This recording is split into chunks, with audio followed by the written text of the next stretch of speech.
మిత్రులు, ఈరోజు అనగాష్టమి అంటే మార్గశిర బహుళాష్టమి రోజున మనము అనగాష్టమి వ్రతాన్ని చేసుకుంటాము. ఈ విధమైన బుక్కుని మనకు చేతిలో పెట్టుకొని మనము ఈ వ్రతాన్ని చేసుకోవచ్చు.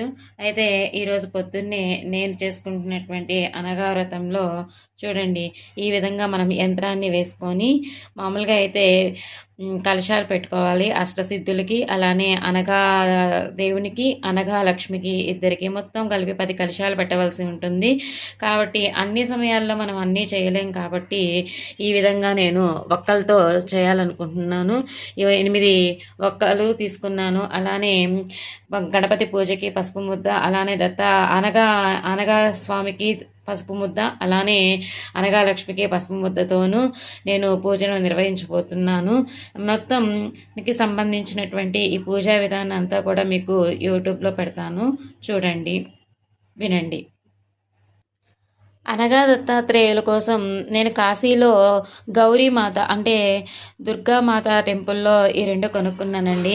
అక్కడ అలహాబాద్కి దగ్గరలో మనకు ఈ వీటి కంపెనీ ఉంది కాబట్టి మనకు అక్కడ ఈ కంచు విగ్రహాలు, కంచు వస్తువులు అన్నీ కూడా మనకి ఇత్తడి ఫ్యాక్టరీ ఉంది కాబట్టి మనకు తక్కువగా వస్తుంది. ఈ పీఠం కూడా నేను దత్తాత్రేయుడి కోసం తెచ్చుకున్నాను. ఇవి చాలా తక్కువకే వచ్చాయి. అదే మనం ఇక్కడ కొనాలంటే చాలా ఖర్చుతో కూడి ఉంటాయి. ఇవి ఎంత అనుకుంటున్నారు? 60 రూపీస్. ఇది వచ్చేసి 150 రూపీస్.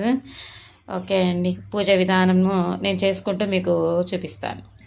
ఈ విధంగా అష్టసిద్ధులను అనగా స్వామిని, అనగా లక్ష్మిని పీఠం మీద ఆవాహనం చేసుకొని పూజను కొనసాగించుకోవాలి. ఈ విధంగా అష్టసిద్ధులను, అనగా స్వామిని, అనగా లక్ష్మిని షోడశోపచారాలతో పూజలు చేసుకోవాలి, నైవేద్య సమర్పణ చేయాలి. సాయంత్రం కూడా ఇలానే అనగా లక్ష్మిని, అనగా స్వామిని పూజించుకోవాలి. అలానే ఆ సాయంత్రం పరమాన్నంతో నైవేద్యం సమర్పించుకోవాలి.